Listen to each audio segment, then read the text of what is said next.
Why does the plague keep coming back to plague humans? Connor Meehan Conversation reports throughout human history, different infectious diseases have taken the mantle of most deadly disease infecting humans. As you remember, at that time, they didn't even have aspirin, let alone antibiotics. The biggest plague, one of the latest being in London, 1665. In the past century alone, the human population has experienced many pandemics, COVID, HIV, various influenza outbreaks, to name a few.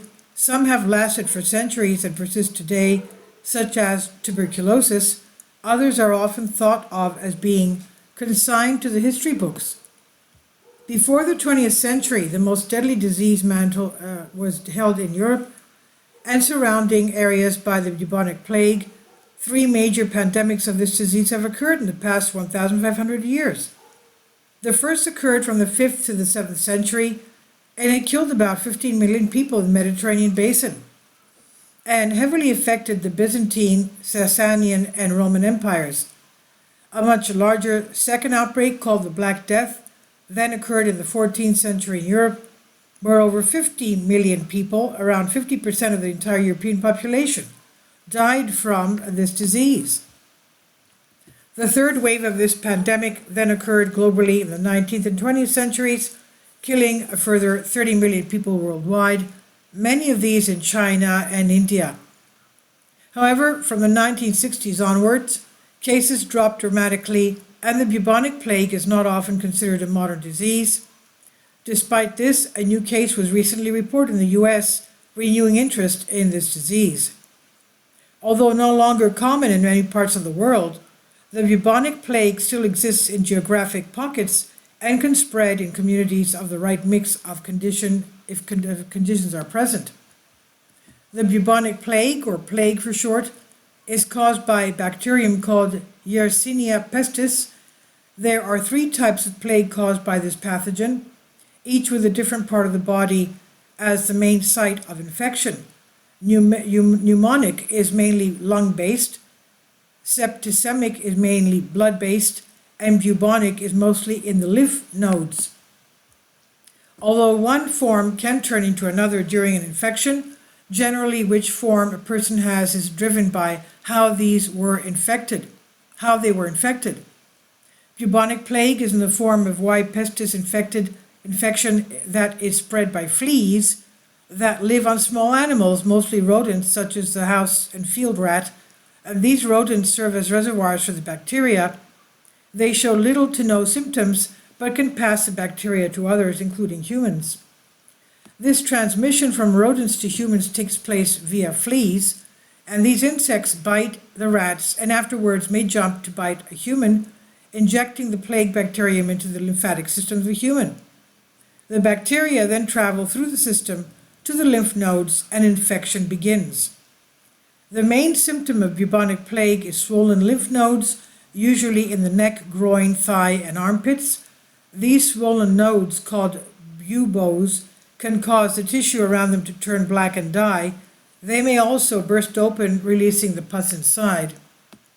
Their symptoms include fever, headache, and vomiting, and the pathogen may spread to other parts of the body, such as the lungs and blood, causing other forms of the plague. Bubonic plague kills 30 to 60% of the people, whereas pneumonic and septicemic are always fatal if left untreated. So why was this so prominent hundreds of years ago but barely heard of today? It's all about having the crucial combination of vector flea, reservoir rodent, and bacteria Y. pestis all occurring together and in close contact with humans. Before the 19th century, people primarily thought that disease was spread by miasmas, that's noxious forms of air.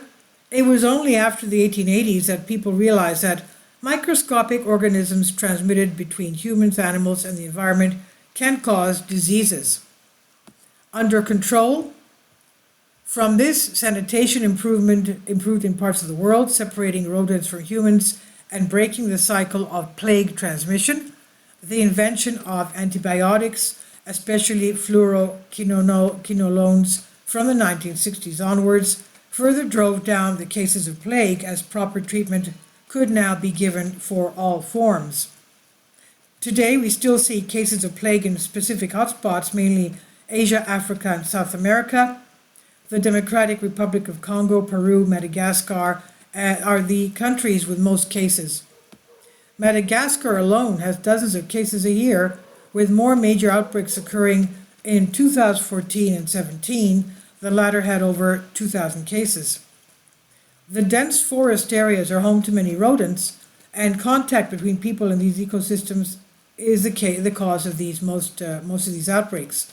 The plague will probably never be eradicated because of its complex transmission network of fleas, rodents, and humans. It's nearly impossible to find control and treat all these aspects.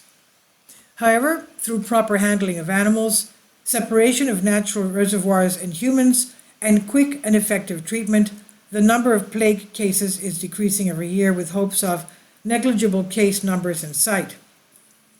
This is from the conversation here on To Creative Commons by Connor Meehan, Associate Professor of Bioinformatics, Nottingham Trent University of the UK, on Science Alert. Please leave your comments, and thank you for your support. Finally, support my Patreon account.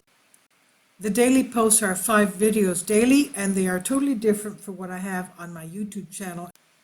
Thank you so much for your support, and that you find all my content so interesting. You'll find the Patreon account details in the description box below.